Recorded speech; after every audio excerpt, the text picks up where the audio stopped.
까지 아나운서 김선근이었습니다. KBS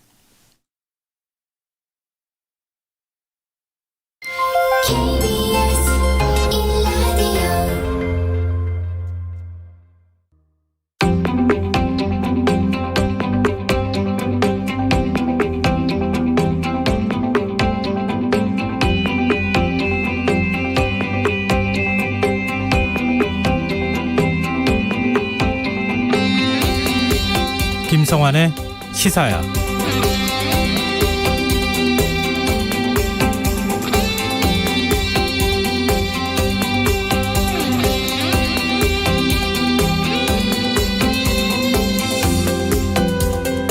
안녕하십니까. 시사평론가 김성환입니다. 대선 전국의 최대 화두가 된 두 가지 이슈, 이른바 대장동 개발 특혜 의혹과 윤석열 전 총장 재직 시절 검찰의 고발 사주 의혹에 대한 수사가 속도를 내고 있습니다. 대장동 의혹을 수사 중인 검찰은 사업에 깊숙이 관여한 것으로 알려진 정영학 회계사로부터 핵심 관계자들의 대화가 녹음된 파일을 확보한 것으로 알려졌는데요. 녹취 파일이 의혹을 밝힐 실마리가 될 수 있을지 관심이 쏠리고 있습니다. 고발 사주 의혹 역시 새로운 국면에 접어들었는데요. 검찰이 오늘 현직 검사가 관여한 사실을 파악하고 사건을 공수처로 이첩하면서 향후 수사에 귀추가 주목되고 있습니다. 이렇듯 의혹에 대한 수사가 속도를 내고 있지만 정치권의 상황은 혼란스럽기만 한데요. 여야 여전히 서로를 겨냥해 무슨 게이트다라고 주장하고 있고, 한 정당의 대표 입에서는 사설 정보지에서 이른바 50억 약속 클럽의 명단을 봤다는 언급까지 나오면서 온갖 의혹과 억측이 난무하고 있는데요. 답답하기만 한 국민의 마음, 더욱 국민을 혼란스럽게 만드는 건 과연 누구일까요? 자세한 정치권 소식 잠시 후 뉴스에서 자세히 살펴보겠습니다. 조금 전 열린 민주당 대선 후보 TV 토론에서도 대장동 개발 특혜 의혹이 쟁점이 됐는데요. 이재명 지사는 의혹의 핵심 인물로 꼽히는 유동규 전 성남도시개발공사 본부장이 자신의 측근이 아니라고 선을 그으면서도 관리자로서 정치적 책임은 지겠다는 입장을 밝혔는데요. 정치권에서 제기되고 있는 이재명 책임론 어떻게 봐야 하는지 더 깊이 있게 들여다보는 인터뷰 시간에 이재명 캠프 관계자와 이야기 나눠보겠습니다. 목요일 코너죠. 경제 이슈를 쉽고 재미있게 풀어보는 박정훈의 경제한방. 오늘은 제롬 파월 미국 연방준비제도 이사회 의장의 발언으로 관심이 쏠리고 있는 물가 상승 우려, 인플레이션 문제에 대해 이야기 나눠보겠습니다. 김성환의 시사에는 청취자 여러분들의 관심과 참여를 기다립니다. 방송 내용과 관련해 의견 있으신 분들은 문자 보내주십시오. 당첨된 분들께는 모바일 상품권 보내드릴 텐데요. 참여하실 번호는 샵 9730이고요. 짧은 문자는 50원, 긴 문자는 100원의 이용료가 부과됩니다. 콩 게시판을 통해서도 무료로 참여하실 수 있고요. 콩 어플리케이션과 KBS 일라디오 유튜브 채널을 통해서도 저희 방송을 실시간으로 시청 또 참여하실 수 있습니다. KBS 일라디오 김성환의 시사야. 그럼 지금 시작하겠습니다.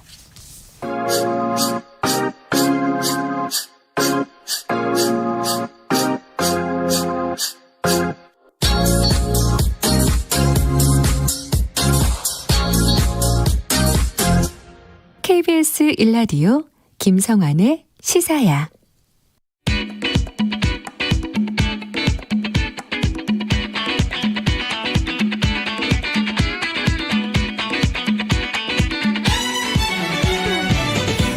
오늘 놓쳤던 뉴스 꼼꼼히 정리해드리는 뉴스야 시간입니다. 오늘은 곽재훈 프레시안 기자 나와 계십니다. 안녕하세요. 네, 안녕하세요. 네, 대장동 개발 특혜 의혹에 대한 검찰 수사의 속도가 점점 빨라지고 있는 분위기예요. 네, 서울중앙지검 대장동 의혹 사건 첨단 수사팀은 최근 이 정영학 회계서류를 참고인 신분으로 소환 조사하면서 녹취 파일 19개를 제출받았다. 지금 이게 가장 여론의 관심이 쏠리는 주제가 되고 있는데요. 네. 이 해당 녹취 파일의 내용이 일부 언론들에 이제 조금씩 보도가 되고 있는데, 이 내용에 따르면 이 정 회계사가 의혹의 핵심 인물로 꼽히는 이 화천대유 최대 주주 김만배 씨, 그리고 성남도시개발공사의 유동규 전 본부장 등과 대화한 내용이 이 녹취록에 담긴 걸로 알려졌는데, 네. 이 보도 내용 등을 종합하면 뭐냐면 이 대화 참여자들이 이 아파트 분양 수익 그리고 배당금 등을 어떻게 분배할지 논의한 내용, 그리고 이 자회사라고 할 수 있는 그 화천대유의 자회사라고 할 수 있는 천화동인의 이 명목상 대표들 외에 실소유주가 따로 있다. 그래서 그 실소유주가 따로 있다는 사실을 회사 직원들이 안다. 뭐 이런 내용의 대화가 담긴 것으로 지금 전해지고 있습니다. 이 검찰은 정회계사가 이 녹취 파일 외에도 현금 뭉치를 찍은 사진 그리고 금품이 전달됐다는 증빙 자료도 확보한 것으로 알려졌습니다. 네. 2019년부터 그 이후 19개의 지금 녹취를 한 걸 검찰에 제출을 했다. 이제 이런 얘기인 거고, 지금 정회계사는 2005년 이 민영 그 개발을 추진할 때 그때 시행사에서부터 이번 대장동 개발 문제에 관여를 했다. 그래서 이번 사건을 풀 수 있는 키맨이 될 것이다. 이런 얘기까지 지금 나오는데요. 그런데 그렇게까지 깊숙하게 이번 사건에 관여를 한 사람이 왜 갑자기 녹취록을 전달했을까요, 검찰에? 네, 말씀하신 대로 뭐 정영학 회계사 그리고 뭐 남욱 변호사 등도 이 부동산 업계에서 상당히 좀 그 관련 경력이 오래된 인물로 알려지고 있는데요. 네. 이 내부 인물들 간에 어떤 알력 또는 수익 배분을 둘러싼 갈등이 있었던 게 아니냐, 뭐 법조계라든지 이런 쪽에서 이런 관측이 나오고 있습니다. 특히 이제 대장동 개발 사업과 관련해서 부동산 가격이 급등하면서 이 언론에 알려진 대로 수천억 원의 수익이 나면서 이제 그 주목을 받게 될 것으로 보이니까 2009년부터 이 사업에 관여해온 뭐 남 변호사, 정회계사 등의 입장에서는 이제 나중에 들어온 이 김만배 씨가 많은 이익을 차지한 것에 대해서 불만을 품었을 수도 있다, 이런 관측도 있고요. 예. 그리고 이제 막대한 배당금이 쏟아지면서 향후 여론의 주목이나 수사를 받게 될 수 있다, 이런 생각에 자신의 책임을 줄이기 위해서 이제 이 정 회계사가 이 대화를 녹음했을 가능성이 있다, 이런 분석도 있습니다. 그러니까 2018년 정도까지는 적자를 보다가 화천대유가 본격적으로 이익을 남기기 시작했잖아요. 그때 서로의 기여분이나 뭐 이런 것들을 두고 내부 갈등이 생기기 시작했다. 근데 그것 때문에 나중에 가서 자신이 만약에 수사를 받을 경우에는 뭐 이른바 몸통이 될 수도 있고 책임을 물을 것에 대해서 걱정을 해서 미리 가서 검찰에 얘기를 하고 있는 것이다. 이런 얘기가 되는 건데, 유동규 전 성남도시개발공사 본부장도 지금 녹취록 안에 등장한다, 이런 언론 보도까지 나오고 있잖아요. 근데 검찰의 소환 통보에 불응하고 있다고요? 네, 뭐 오늘 이제 검찰에서 이 유 전 본부장에 대해서 이 소환을 요구를 했는데요. 일단 검찰의 소환 요구에 즉시 응하지는 않고 오늘 오피스텔 앞에서 이제 기자들과 만난 자리에서도 검찰 출석이 아니라 개인적인 용무로 나가는 것이다. 그러니까 지금 검찰에 가는 길은 아니다는 취지로 얘기를 했습니다. 유 전 본부장은 변호인 동석하에 조사를 받겠다면서 오늘 요구에 대해서는 일단 응하지 않은 것으로 알려졌는데요. 유 전 본부장은 오늘 기자들과 만나서 이 민간 수익을 제한해야 한다는 직원 제안을 묵살하고 사업 계획을 추진한 적 없다, 이렇게 자신에 대해서 이 제기된 의혹을 부인하면서 정영학 회계사와의 관계에 대해서도 개인적으로 아는 사이가 아니다, 통화도 한 적 없다, 이렇게 밝혔습니다. 근데 유동규 전 본부장이 이재명 지사의 측근이라고 하는 언론 보도가 나왔었는데 이 지사 측이 이 부분에 대해서 설명을 했어요. 네, 그 전에 이제 그 유 전 본부장 본인도 오늘 기자들과 만난 자리에서 네. 이 지사 측근 아니냐는 질문에 같이 일하다 보면 친분이 생길 수 있다면서도 개인적 친분으로 엮으려고 하지 마라, 이제 이런 입장을 밝혔고요. 네. 이 이재명 지사 측에서는 이 유동규 전 이제 본부장과 관련해서 이 만약에 책임질 일이 있으면 책임을 져야 할 것이다, 이제 이런 입장을 밝히면서 선을 좀 긋고 있습니다. 이 우원식 캠프 이재명 캠프 선대위원장 같은 경우 오늘 아침 라디오 인터뷰에서 이 그 책임론에 대해서 그만큼의 책임을 져야 할 것이다, 이렇게 얘기했고요. 캠프의 대장동 TF 단장을 맡고 있는 김병욱 의원은 유 전 본부장의 불미스럽고 부정하고 법에 어긋나는 행위가 있었다면 당연히 이재명 후보도 관리자로서의 기본적 책임에는 동의할 것이다. 좀 이 지사의 책임을 일부 인정할 수 있다는 취지의 말을 해서 눈길을 끌었습니다. 조금 전에 있었던 민주당 후보 이 대선 후보 TV 토론에서도 네. 이재명 지사가 이 유 전 본부장에 대해서 측근하시는데 제 비서실에 있었거나 돈을 받고 절 도왔거나는 돼야 측근인데 산하기관 직원인데 그걸 가지고 저한테 뭐라고 하면 지나치다, 이렇게 측근설에 대해서는 부인하는 입장을 밝혔습니다. 네. 그리고 이낙연 캠프 측에서는 오늘 특검이 불가피한 게 아니냐, 이런 말을 내놨다고요. 지금 어제 이상민 당 선관위원장인가요? 특검 얘기를 꺼내서 당 주류의 입장하고는 좀 다르다, 뭐 이런 얘기가 나왔었는데 이제 본격적으로 이낙연 캠프 측에서도 특검 얘기를 꺼내기 시작했어요. 네, 뭐 역할 분담인지 어떤지 모르겠는데요. 사실 네. 이낙연 전 대표 본인은 이제 어제 문화방송 라디오 인터뷰에서 특검은 입법사항이고 지금 상태로 보면 이 입법을 위한 여야 간 합의가 쉽게 될지 의문이다. 그래서 지금 더 효과적인 것은 정부 결단만으로 합동특별수사본부 설치 가동이 더 좋을 것이다. 이런 얘기를 했는데요. 오늘 아침에는 그 이낙연 전 대표 측의 홍영표 의원이 불교방송 라디오 인터뷰에 나와서 네. 현재 수사기관의 수사를 우리가 믿어야 한다고 생각하는데 이것을 국민들이 신뢰할 수 없다, 받아들일 수 없다고 할 때는 불가피하게 특검을 할 수밖에 없지 않느냐 이렇게 이야기를 해서 눈길을 모았습니다. 그리고 지금 검찰 수사와 관련해서 김호수 검찰총장이 공식적인 입장을 냈어요. 네, 오늘 대검 입장이 처음으로 공식적으로 나왔는데요. 김호수 총장은 서울중앙지검에서 현재 수사가 진행 중인 이 대장동 특혜 의혹과 관련해서 법과 원칙에 따라 엄정하게 처리하라면서 여야 신분, 지위 여하를 막론하고 신속하고 철저하게 수사해야 한다 이렇게 강조를 했습니다. 김 총장은 이어 경찰 등 다른 기관과도 실체적 진실 발견을 위해 긴밀히 협력하고 필요한 경우 자료도 공유하라면서 특히 검찰은 소추를 담당하고 있으므로 더욱 책임감을 느끼고 수사에 임하라고 주문했습니다. 특검을 주장하고 있는 국민의힘은 검찰 수사의 공정성 문제를 계속 제기하고 있는 상황이에요. 네, 오늘 국민의힘은 굉장히 이례적으로 이준석 대표, 김기현 원내대표가 따로따로 10시, 11시에 기자회견을 열어서 네. 이 비슷한 문제에 대해서 입장을 밝혔는데요.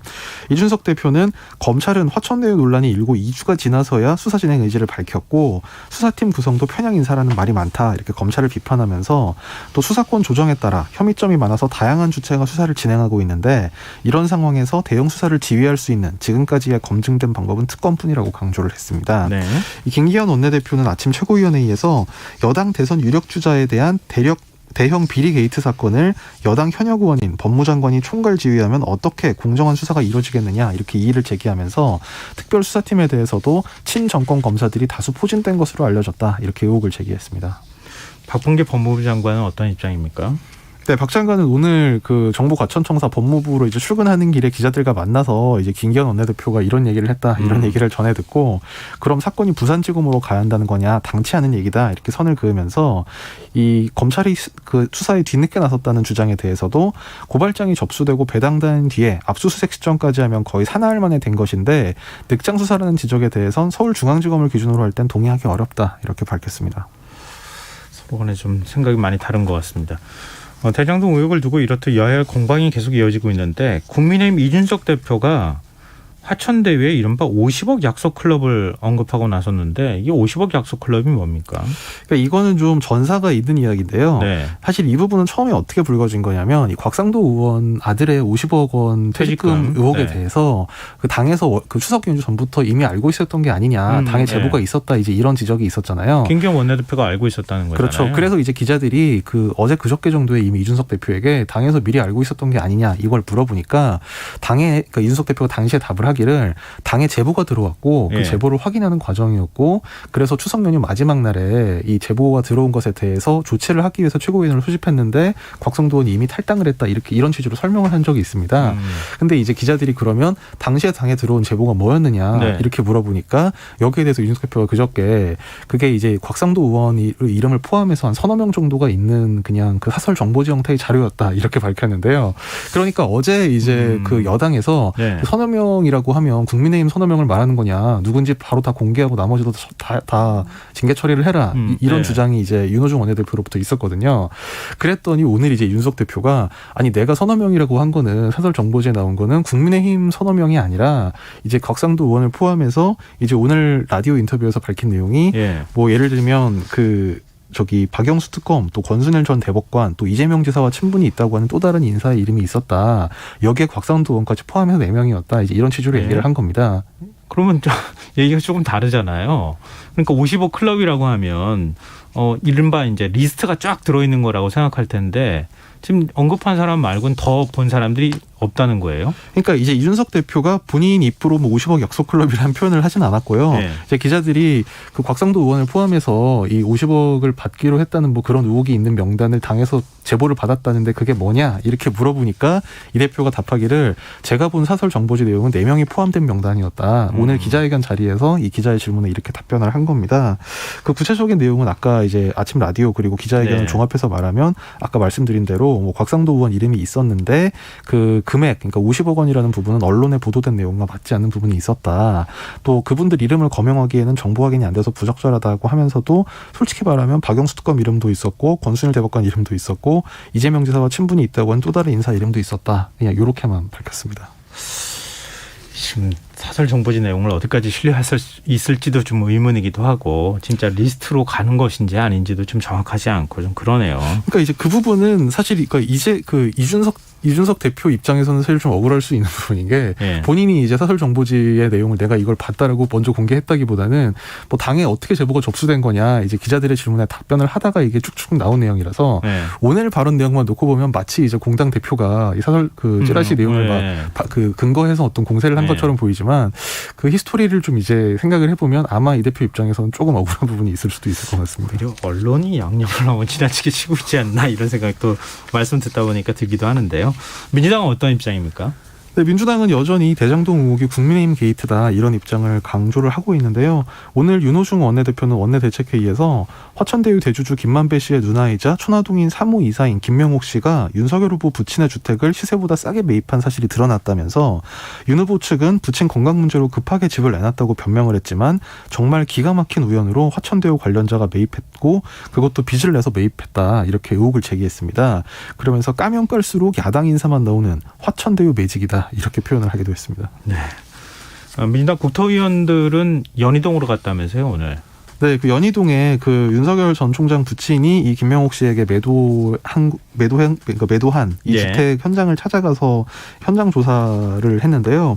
민주당 진성준, 천준호, 장경태 의원이 이 연희동 단독주택 앞에서 이제 기자들과 잠깐 질의응답을 했습니다. 네. 이 진성준 의원은 김만배 씨는 윤 전 총장을 형이라고 불렀다는 말이 있다 이런 의혹을 제기하면서 거래 이면에 어떤 흑막이 있는지 소상하게 조사하고 밝혀야 할 책무가 저희에게 있다 이렇게 주장했고요. 장경태 의원은 단독주택은 매물을 내놔도 언제 계약될지 모르는 상황이 많은데 어떻게 이런 급매물이 잘 거래가 이루어졌는지 의구심이 든다 이런 의혹을 제기했습니다. 국민의힘 의원들은 대장동으로 가고 민주당 의원들은 윤 전 총장의 부친이 팔았다고 하는 집 앞으로 가고 이게 어떻게 봐야 될지 모르겠네요. 기자들도 따라가야 돼서 네, 지금 여러분께서는 KBS 라디오 김성환의 시사회와 함께하고 계십니다. 계속해서 뉴스야 이어가겠습니다. 이번에는 윤석열 전 총장 관련 이른바 고발사주 의혹 수사 얘기도 좀 해볼까요? 이 사건을 공수처에 이첩했다면서요? 네, 서울중앙지검 공공수사 1부가 그 수사하고 있던 고발사주 의혹 사건, 이 검찰이 한마디로 수사하고 있던 내용을 오늘 공수처로 공식 이첩했다고 밝혔는데요. 네. 검찰은 수사 결과 현직 검사의 관여 사실과 정황이 확인됐다면서 그 밖의 피고소인들도 중복수사 방지 등을 고려해 함께 이첩했다고 밝혔습니다. 여기서 말한 그 밖의 피고소인이라는 것에는 이른바 전직 검사인 윤석열 전 검찰총장이 아마 들어갈 것으로 이제 그 분석이 되고 있습니다. 네. 검찰은 수사 과정에서 이 그 손준성 검사의 관여 사실을 확인한 것으로 전해졌는데요. 즉 대검 진상조사 자료나 이 제보자 조성은 씨가 제출한 자료 등을 분석한 결과 조 씨가 전달받은 텔레그램상의 이 텔레그램 아이디 손준성이라는 표시는 조작된 것이 아니다 이런 판단을 내렸다는 겁니다. 네. 다만 손준성 검사가 고발장 작성에 관여했는지까지는 아직 확인이 되지 않았습니다. 손준성 검사도 입장을 냈어요.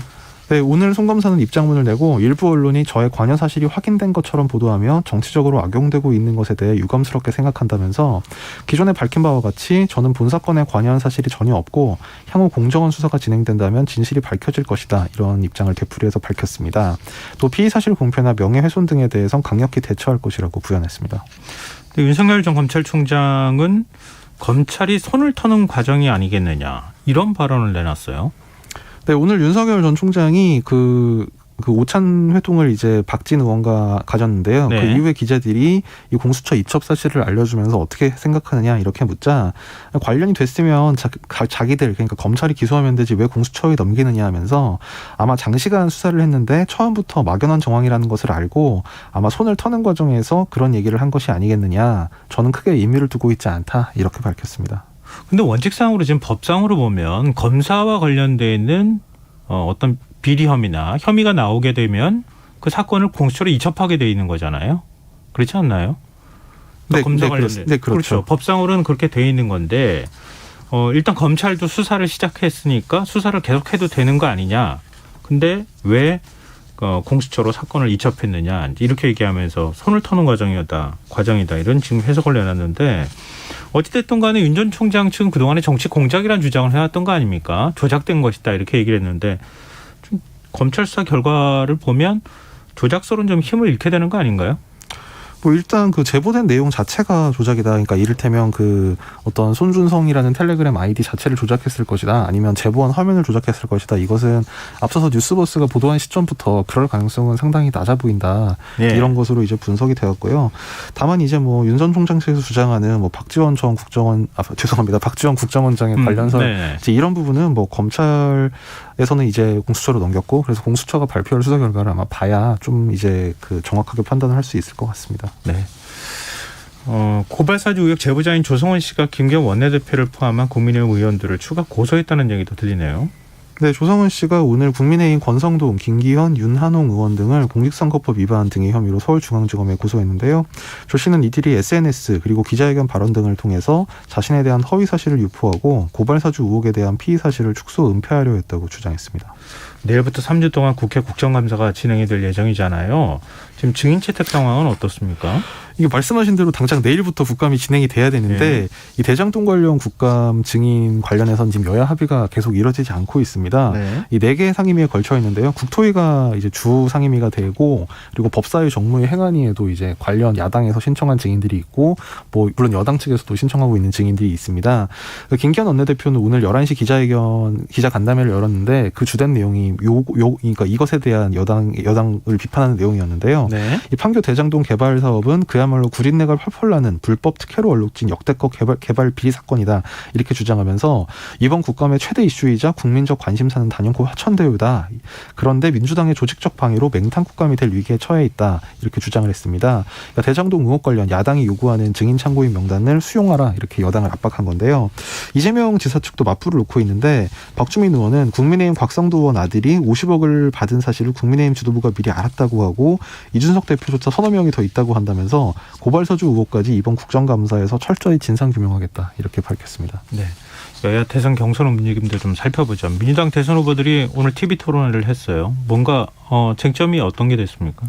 예, 대장동 개발 사업 당시 성남시장이었던 이재명 지사의 책임론 이것을 이제 이낙연 전 대표 그리고 박용진 의원이 제기를 했는데요. 이낙연 전 대표는 굉장히 복합적인 비리이고 진상을 규명하기 만만치 않다면서 이 사건이 문재인 정부 시기에 있었다는 것이 큰 짐이 된다. 이재명 후보가 성남시장 때 생긴 일이라는 것도 짐이 될 것이다. 이렇게 지적을 했습니다. 이에 대해 이 지사는 아까 이제 전해드린 대로 이 유동규 전 본부장이 본인의 측근이라는 주장에 대해서 강하게 좀 반발을 했는데요. 네. 그러자 이 전 대표가 이 지사 본인이 설계는 내가 했고 실무는 유동규가 했다고 말했다. 그래서 남다른 관계라고 추측하는 것은 당연하다. 이렇게 반박을 하기도 했습니다. 이어서 이 전 대표는 본인은 당군 이래 최대의 공익 환수 모범 공영 개발이라고 했는데 지난 17일에는 토건 비리라는 것을 알았다고 했다면서 수년간 몰랐다는 것은 무능한 것이다. 직무유기이거나 이렇게 공격을 이어갔습니다. 네. 국민의힘 얘기도 좀 해보죠. 대선 경선 1차 컷오프에서 탈락했던 박진 의원이 윤석열 전 총장 지지를 선언했어요. 네, 오늘 오후 윤석열 전 총장과 박진 의원의 오찬 회동이 있었는데요. 오찬 회동 이후에 박진 의원은 기자들과 만나서 국민이 요구하는 것은 문재인 정권의 폭정을 막고 부정부패를 심판하고 새로운 대한민국을 열어달라는 것이고 그런 국민적 요구를 가장 잘 충족할 수 있는 소질과 자질을 갖춘 후보는 윤석열 후보라고 생각한다. 이렇게 지지 의사를 밝혔습니다. 근데 윤 전 총장은 또 설화에 휩싸였네요. 네, 어제 이제 유튜브 방송에 윤 전 총장이 출연해서 좀 논란성 발언을 했는데요. 주택 청약 통장을 모르면 거의 치매 환자다 이런 표현을 해서 이 치매 환자 비하 논란이 일었습니다. 오늘 윤석열 캠프에서 윤 예비 후보가 어제 유튜브 라이브 방송에서 주택 청약 이야기를 하면서 치매 환자란 표현을 썼는데 경이야 어떻든 적절한 비유가 아니었다는 후보의 입장을 전한다 이렇게 공식 입장을 밝혔습니다. 윤 전 총장은 어제 이 주택 청약 통장을 모를 수가 없다. 그러니까 지난 23일 이제 국민의힘 TV 토론에서 대선주자 TV 토론에서 집이 없어 주택 청약 통장을 만들어지 못했다. 본인이 이렇게 말 실수를 한 것에 대해서 이제 유승민 의원 측 이제 경쟁 후보 측에서 공격을 하니까 이제 거기에 대해서 내가 그걸 어떻게 모르겠느냐 이런 취지로 얘기를 하면서 이런 표현을 사용을 했습니다. 네, 이 소식도 짧게 살펴볼까요? 김정은 북한 국무위원장이 다음 달 남북 통신 연락선을 복원하겠다는 의사를 밝혔어요. 네, 오늘 북한 관영 매체 조선중앙통신은 김정은 북한 국무위원장이 최고인민회의 그 제14기 5차 회의 2일차 회의에서 사회주의 건설의 새로운 발전을 위한 당면 투쟁 방향에 대하여라는 제목의 시정연설을 통해서 남북 간 통신 재개 입장을 밝혔다고 보도했습니다. 통신에 따르면 김 위원장은 경색돼 있는 현 북남 관계가 하루빨리 회복되고 조선반도의 공고한 평화가 깃들기 바라는 온 민족의 기대와 염원을 실현하기 위한 노력의 일환으로서 일단 10월 초부터 관계 악화로 단절시켰던 북남 통신 연락선들을 다시 복원하도록 할 의사를 표명했다고 합니다. 다만 김 위원장은 북남 관계가 회복되고 새로운 단계로 발전해 나가는가 아니면 계속 지금과 같은 악화 상태가 지속되는가 하는 것이 남조선 당국의 태도 여하에 달려 있다고 주장하면서 이 남한의 적대적 군사행동 및 한미 연합군사훈련 등이 중단돼야 한다 이렇게 주장을 했습니다.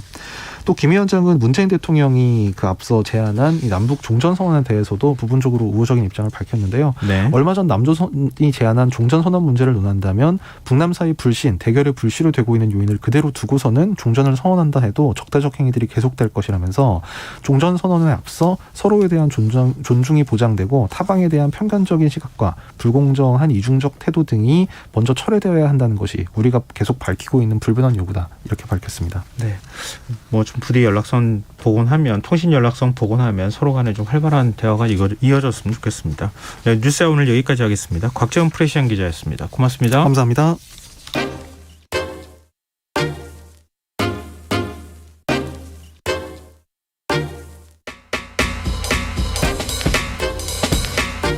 바쁜 당신이 알아야 할 모든 것 여기에 있습니다. KBS 1라디오 김성환의 시사야. 대장동 개발 특혜 의혹에 대한 검찰 수사가 속도를 내고 있는 가운데 천화동인 5호 실소유주라고 알려져 있는 정영학 회계사가 검찰에 제출한 녹취록이 이번 의혹을 풀 핵심 증거로 떠올랐는데요. 또 성남도시개발공사 관계자들이 금품을 받았다는 언론 보도까지 나오면서 이재명 지사의 책임론이 부상하고 있기도 합니다. 그래서 이재명 캠프 정진욱 대변인 연결해서 캠프 측은 이번 의혹에 대해 어떤 입장인지 얘기 나눠보겠습니다. 대변인님 안녕하십니까? 네, 안녕하세요. 네, 대장동 특혜 의혹 검찰 수사가 지금 본격화되고 있는 가운데요. 이재명 캠프는 이번 의혹을 국민의힘 게이트로 규정하면서 역공세에 나서고 있는 상황입니다. 캠프 측에서는 이번 의혹의 핵심을 뭐라고 보십니까? 예, 말씀드린 것처럼 이번 대장동 개발 사업은 국민의힘 게이트이자 윤석열 게이트로 보고 있습니다. 윤석열 게이트인 점은 이제 나중에 말씀드리겠고요. 네. 현재 그 대장동에서 나온 인물들 모두 국민의힘을 가리키고 있거든요. 특히 이제 가장 상징적인 사건 곽상도 아들 50억 정말 기가 막히고 힘이 빠지는데요. 이익이라면 물불 안 가리는 한국 사회의 기득권 카르텔들이 그 이익을 나눠 먹는 과정에서 생긴 의혹이다 이렇게 보고요. 또 다른 한편에서는 그것을 막기 위해서 당시 무명의 성남시장이었던 이재명 후보가 외롭게 맞서 싸운 싸움이기도 합니다. 좀 국민의힘에서는 또 이번 그 대장동 특혜 의혹의 몸통은 이재명 지사다 이렇게 거꾸로 얘기하고 있는 상황이기도 한데요.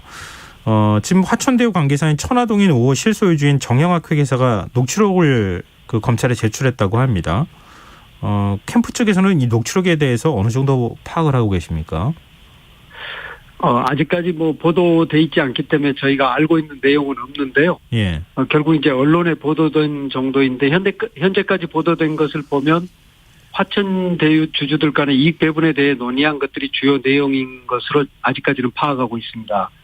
그런데 이제 이분들이 받은 배당금이 예를 들어서 남욱 변호사 1,000억 원, 또 방금 말씀하신 정영학 회계사가 뭐 600 몇십억 원. 예. 예, 우리들은 그 듣기만 해도 놀라운 금액인데요. 이분들 수준에서는 또 금액이나 배분에 마음에 안 드는 분이 있었기 때문에 다른 세상에 살고 있구나 그런 생각이 듭니다.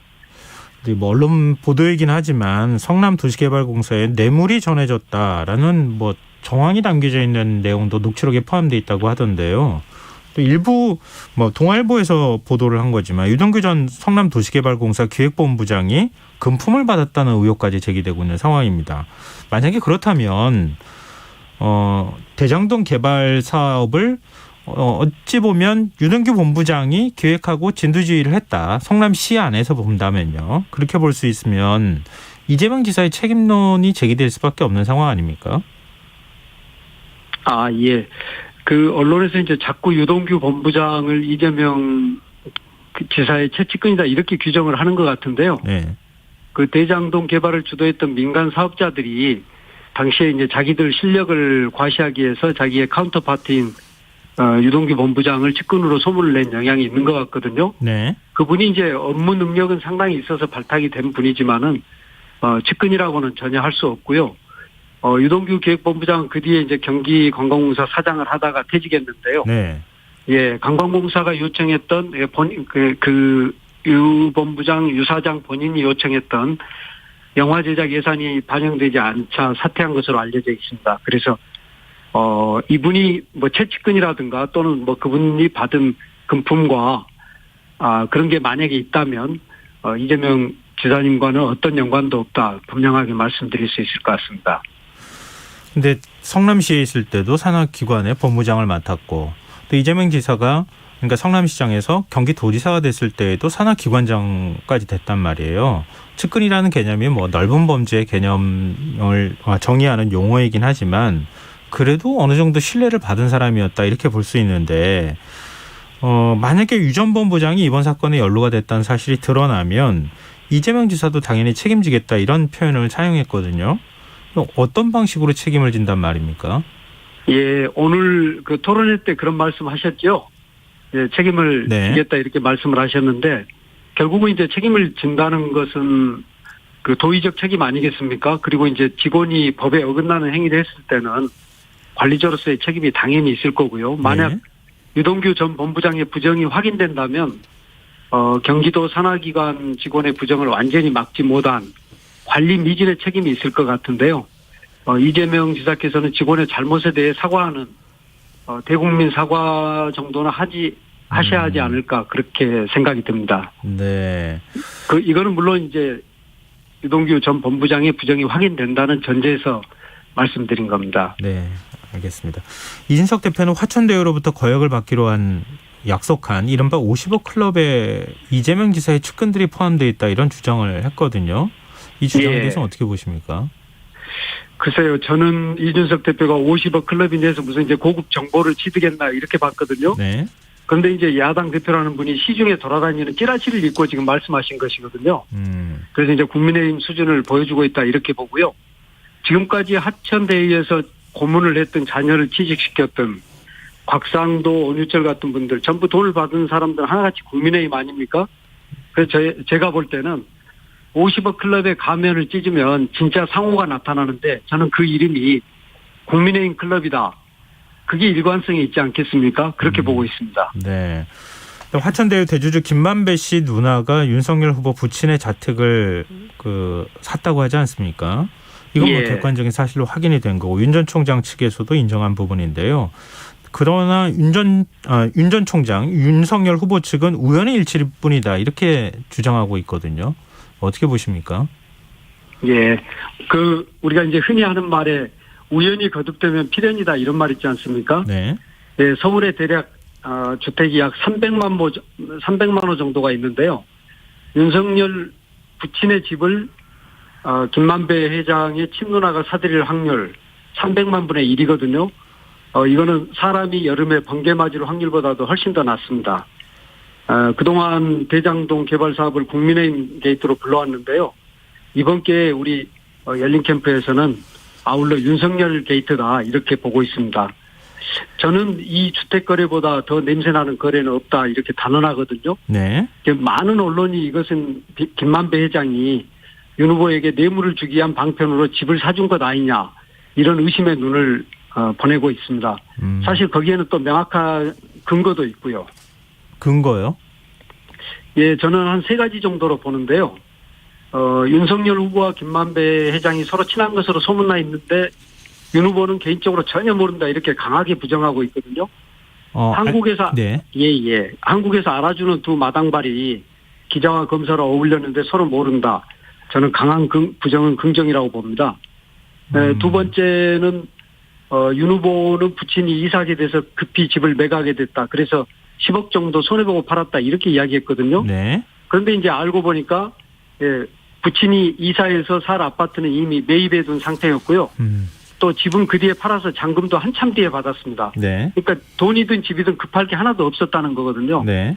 예, 그래서 이제 다른 것을 숨기기에 금매 형식을 갖고 또 가격 할인에 가면을 쓴 게 아니냐 이렇게 보여지고요. 세 번째 간략히 말씀드리면 김만배 회장이 친누나가 개를 키우기 위해서 단독주택을 샀다 이랬거든요. 네.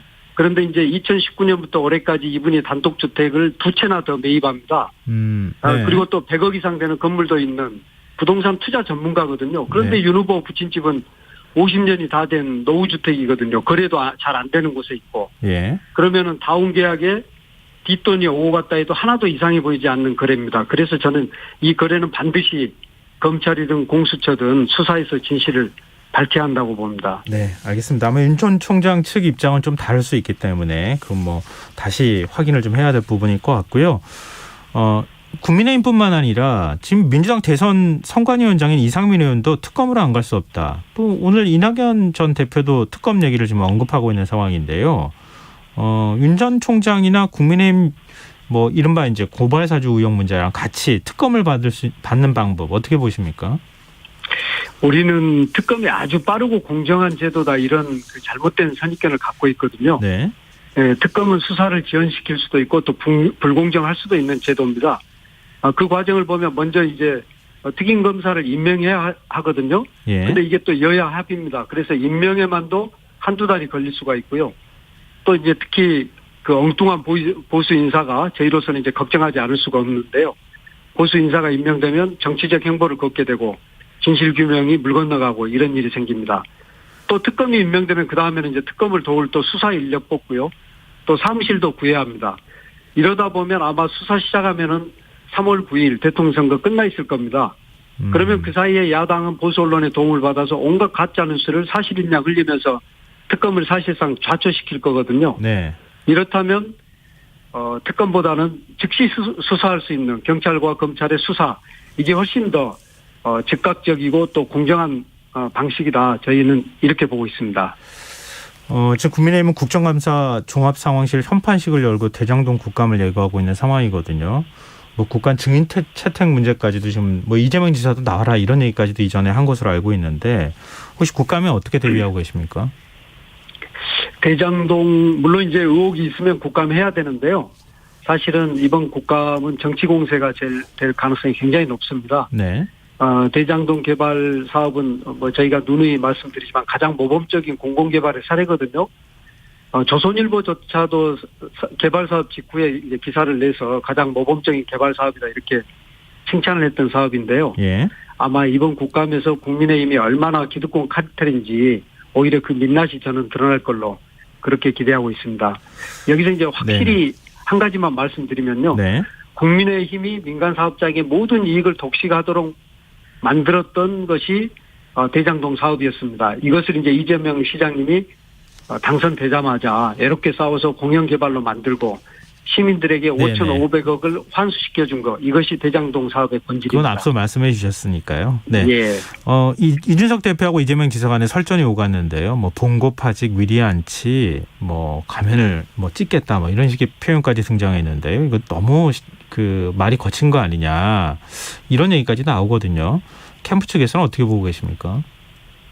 봉고파직 위리안치 이렇게 하니까 이제 한자를 쓰다 보니까 이게 굉장히 거칠고 막말인 것처럼 보이지만 사실은 내용을 보면 요즘 많이 안 써서 그렇지 봉고파직은 이제 탐관 오리가 그동안에 모아두었던 창고를 막고 그 탐관 오리를 파면시킨다. 그리고 위리안치는 일종의 이제 처벌을 한다 이런 어떤 강력 처벌한다 이런 의미거든요. 네. 저는 오히려 이준석 대표 제1야당의 대표라는 분이 추악한 가면을 찢어놓겠다 이런 발언이 막말이고 폭력적 언어다 그렇게 보고 있습니다.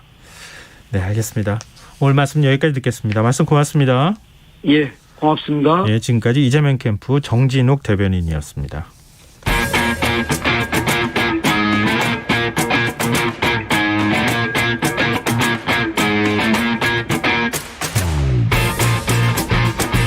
경제정책부터 실물경제와 투자까지 어려운 경제 이야기 알기 쉽게 풀어보는 시간입니다. 박종훈의 경제한방, KBS 박종훈 기자 전화로 만나보겠습니다.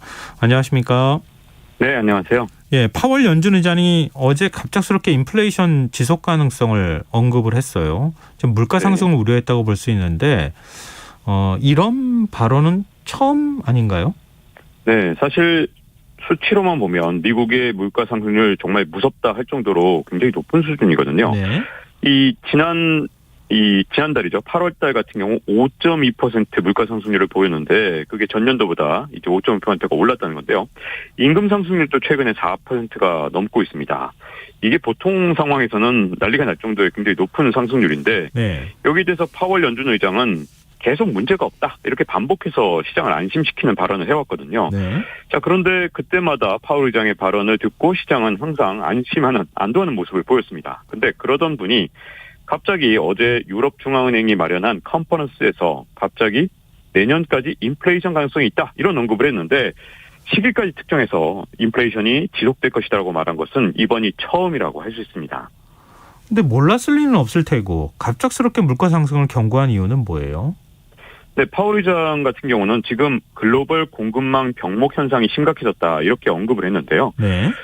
파월 의장이 이거에 대해서 자세하게 얘기한 건 아니지만 제가 이제 현재 상황을 가지고 좀 풀어보자면 일단 코로나19 여파로 물류 대란이 심각합니다. 전 세계 항만이 마비된 것도 많고요. 네. 코로나19 때문에 예를 들어 그 동네 이 어떤 노동자들이 일을 할 수 없게 되면 네. 그 지역에 예를 들어 항만이 멈춰서는 일들이 굉장히 많거든요.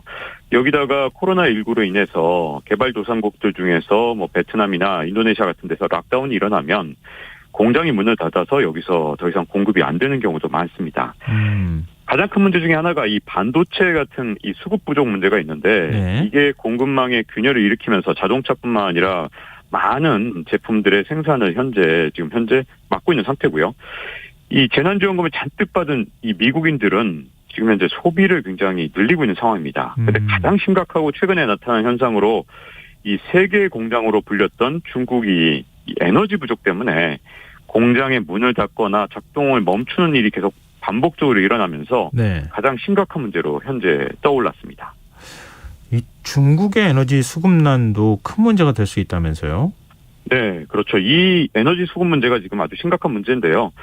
랴오닝성 같은 이 중국의 10여 개 지방에서 전력난이 발생했는데 이게 지금 31개 중에서 10여 개니까 굉장히 심각한 수준이고요. 네. 갑작스럽게 단전이 되고 정전이 되니까 이 사람들이 하도 양초를 많이 사서 10배 이상 양초 이 주문이 증가했다고 하고요. 기업들은 전력난이 계속 반복되니까 이 석유 발전기를 사들이고 있습니다. 도대체 중국에서 왜 이렇게 전력난이 일어났느냐? 첫 번째 원인은요. 이 석탄 가격이 크게 올랐기 때문인데요. 연초보다 지금 50%나 올랐습니다. 그러다 보니까 석탄을 구하지 못해서 중국의 일부 화력발전소의 가동이 중단됐습니다. 그 원인은 사실 중국에 있는데요. 이 먼저 호주가 이 코로나19 발원제에 대해서 국제적 조사를 하자 이렇게 얘기를 하니까 중국이 이제 흔히 중국이 주변 국가에 대해서 보복 조치를 취하잖아요. 네. 그래서 무역 보복으로 호주의 석탄을 수입 금지를 해버렸습니다. 그러니까 사실은 중국이 더 곤란해졌는데 호주에서 값싸고 질 좋은 석탄을 못 사니까 멀리 있는 남아프리카 공화국이나 콜롬비아산 석탄을 수입하는데 거리도 멀고 질도 훨씬 나쁘기 때문에 이게 문제점이 뭐냐면 전 세계적으로 이 중국이 이런 데서 질 나쁜 석탄을 비싸게 사오니까 석탄 가격 전 세계적으로 올리는 일이 일어났습니다. 그러다 보니까 무역 보복은 호주가 당했는데 석탄 가격이 올라서 호주는 정작 다른 나라에 비싸게 석탄을 팔고 있는데 중국은 그 부메랑을 맞아서 심지어 이 정전이 될 정도가 됐고요. 호주는 오히려 비싸게 석탄을 팔아서 성공한 상황. 그리고 외교적으로 중국이 무역 보복을 해도 아무런 문제가 없는 종이 호랑이가 된 셈이 돼서 중국한테는 큰 피해가 왔고요. 네. 또 한 가지 문제점은 중국이 내년 2월에 베이징 동계올림픽이 있잖아요. 네. 이때 푸른 하늘을 보여주겠다면서 산업용 전력 공급을 제한한 일이 또 이 중국에서 큰 문제가 되고 있는 거죠. 또 석탄 가격 인상이 또 우리나라에도 영향을 미치지 않을까 또 그렇게 생각이 되는데요. 근데 네. 지금 이제 중국 얘기하셨지만 세계 공장이라고 불리는 중국의 전력난이 심해지면 이 세계 경제에도 타격을 주는 거 아닙니까? 네. 사실 중국에서 그동안 이 전력난이 있었던 건 하루 이틀 일은 아닙니다. 제가 2006년에 중국 취재를 갔을 때도요. 꽤 오래전이잖아요. 그때도 중국에서 전력이 부족하면 가장 작은 기업부터 전력을 중단시키는데요. 그 과정에서 우리나라 기업들, 중소기업들이 중국에 진출한 기업들이 큰 피해를 봤습니다. 왜냐하면 중소기업부터 전력을 중단시키다 보니까 그 기업들이 피해를 본 건데 네. 보통 쇳물을 녹이는 그런 어떤 고로 같은 게 굳어버리니까 중간에 전력이 중단되면 생산 설비 자체를 다 버린 그런 중소기업도 제가 취재를 했었거든요. 그런데 이번에 전력난이 얼마나 심각한지를 보여주는 게 애플과 테슬라 같은 글로벌 기업의 부품을 공급하는 중국 공장들까지 일제히 가동이 중단됐습니다. 사실 웬만하면 이런 기업들은 전력을 공급하거든요. 네네. 그러니까 중국의 전력난이 얼마나 심각한지를 볼 수 있는데 그 여파로 글로벌 반도체 부족이라든가 자동차 부품 부족 현상이 가속화되면서 애플이나 테슬라 같은 이 글로벌 기업들에게도 지금 타격이 오고 있고요. 그렇게 이 글로벌 공급망이 타격을 받으면서 이게 물가 상승으로 연결될 가능성이 점점 높아지고 있습니다. 2008년 글로벌 금융위기 이후에는 세계적 물가 하락을 이끌었던 중국이 이번에는 전 세계적으로 물가 상승을 이끄는 그런 현상이 일어나지 않느냐 이런 우려가 이 파월 입에서도 나온 게 아닌가 이런 분석을 좀 하는 사람들이 있는 거죠. 상당히 불안 요인이 많다는 말씀인데 좀 네. 물가가 이렇게 뛰면 결국 금리를 인상할 수밖에 없잖아요. 네. 근데 금리 인상을 서두르지 않겠다고 연준이 말해왔는데 태도를 네. 좀 바꾸게 되는 건가요? 이 연준의 양대 목표는 일단 첫 번째가 물가고요. 그다음 두 번째가 고용입니다. 아무래도 물가를 잡는 게 연준의 가장 중요한 역할인데요. 그동안 파월 연준 의장은 정말 강력하게 이번 인플레이션은 정말 걱정할 게 없다. 이건 일시적인 현상이고 잠깐이면 지나간다. 그런데도 불구하고 인플레이션에 대한 우려는 계속 시장에서 나왔었거든요. 네. 그런데 이번에는 연준 의장의 말을 보면 이 기대 인플레이션 상승 여부를 모니터링하고 있다. 이제는 지금 감시하고 있다는 얘기잖아요. 네. 여기다가 또 이런 말을 했습니다. 인플레이션 급등이 기대 인플레이션 상승으로 이어진다면 확실하게 대응할 것이다. 물론 지금은 그런 증거가 보이지 않지만 기대 인플레이션을 끌어올린다면 정책 수단을 쓸 것이다. 이렇게 말을 했거든요. 네. 그런데 본인 입으로 내년까지 물가 상승률이 높을 가능성이 제시했기 때문에 기준금리 인상을 앞당길 수 있다는 점을 시사했다. 이렇게 시장에서는 파악을 하고 있고요. 아직까지 여지는 좀 두고 있어요. 그런 증거가 보이지 않는다. 이런 말은 했지만 지금까지는 연준 의장이 슈퍼 비둘기 이렇게 불렀는데 네. 이제 매파로 변신했다는 평가를 하거든요. 이게 무슨 뜻이냐면 비둘기는 금리를 잘 안 올리고 항상 돈을 푸는 그런 걸 뜻하는 것이고요. 매파는 뭔가 긴축 정책을 쓰는 걸 뜻하는데 이 금리를 가급적 늦게 올릴 것이다. 이렇게 시장에서 보고 있던 이 파월 의장이 매파, 즉 금리를 조기에 인상하는 태도로 변신했다는 평가도 시장에서 나오고 있는 상황이죠. 지금 금리가 언제쯤 인상될 거라고 보고 있는 겁니까? 시장에서는? 네, 저번에 이 연준 이사들이 점도표를 찍었는데 그때 네, FOMC 이 회의 결과에서 사실은 이제 내년에 금리를 인상할 것으로 지금 많은 사람들이 스스로 연준의 FOMC 위원들도 그렇게 생각을 하고 있다. 이렇게 볼 수 있는 거고요. 예. 자, 그런데 이제 지금 현재 가장 큰 문제는요. 세계 경제가 지금 현재 빚을 연료로 태우면서 간신히 성장을 하고 있거든요. 네. 그런데 그 과정에서 전 세계가 지금 굉장히 천문학적인 빚을 지고 있는 상황입니다. 뭐 미국뿐만 아니라 중국 그리고 유럽도요. 지금까지 건국 이래로 가장 큰 빚을 지고 있다 해도 과언이 아닌데요. 인플레이션이 오게 되면 앞으로 좀 우려되는 상황은 뭐냐면 어쨌든 테이퍼링과 금리 인상이 생각보다도 조금 더 빨라질 수 있기 때문에 그 부분에 있어서 시장에서는 약간 우려를 하고 있는 거고요. 연준이 또 기준금리를 안 올린다고 해서 해결될 문제가 아닌 게 시장에서 알아서 금리가 올라버립니다. 왜냐하면 이 명목금리라는 것은 이 실질금리에다가 물가상승률을 더해서 보통 정해지거든요. 그러다 보니까 금리가 어떤 방식이든 기준금리를 올리든 아니면 시장금리가 올랐었든 금리가 오를 가능성이 굉장히 커졌는데 네.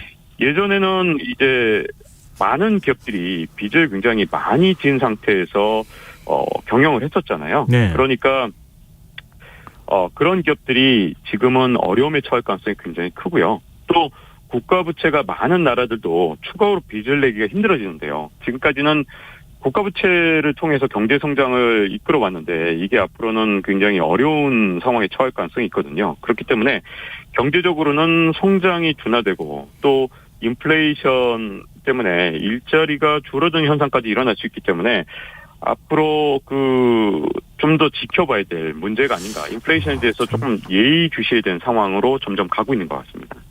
이게 좀 걱정스럽다는 생각이 자꾸 이제 말씀 듣다 보니까 드는데요. 이제 미국이 금리 올리기 시작하면 무섭게 또 올리잖아요.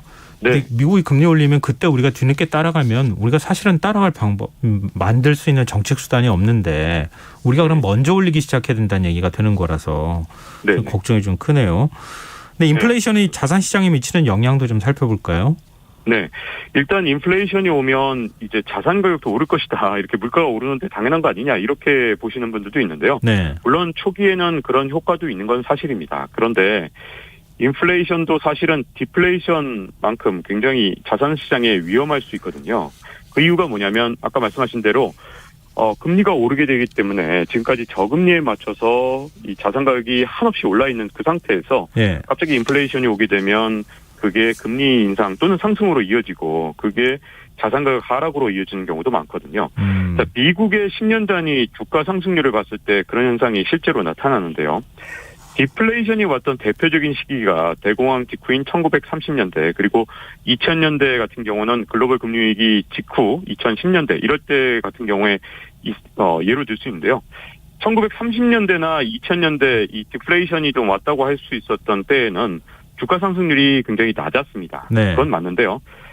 인플레이션이 엄습했을 때인 1970년대 같은 경우에도 이에 못지않게 주가 상승률이 낮았거든요. 근데 여기서 주의해야 될 게 있습니다. 실질 주가 상승률이라 그래서 물가 상승률을 뺀 경우에 이 경우에는 10년 동안 이 해마다 이 연평균 주가 상승률이 마이너스를 기록할 정도로 굉장히 저조했습니다. 그러니까 이 인플레이션도 디플레이션 못지않게 주가 상승을 굉장히 제약하는 성격이 있거든요. 네네. 그 이유는 아까 말씀드린 대로 금리가 상승하든지 아니면 기준금리를 인상하든지 이런 일들이 일어나기 때문이고요.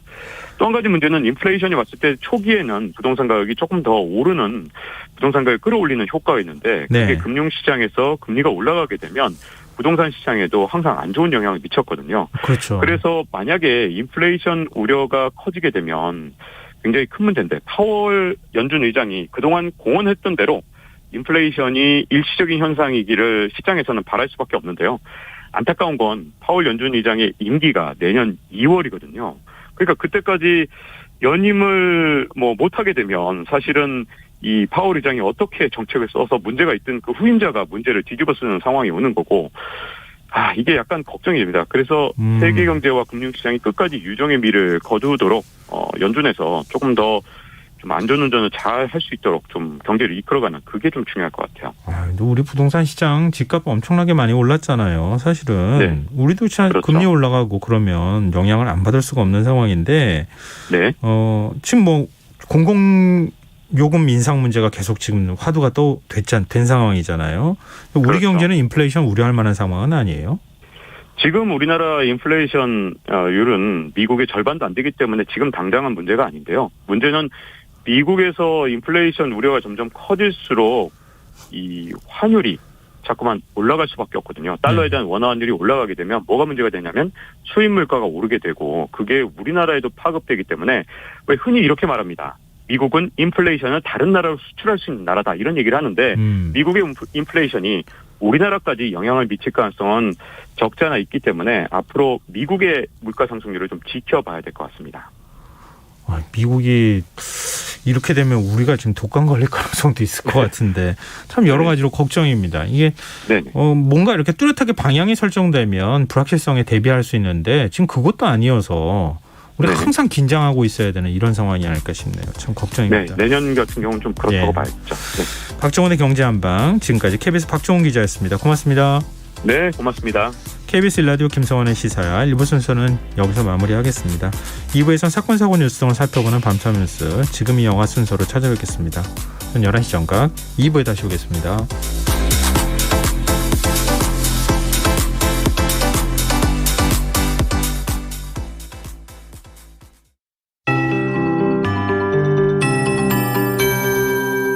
KBS 58분 날씨. 현재 전국이 맑은 날씨를 보이는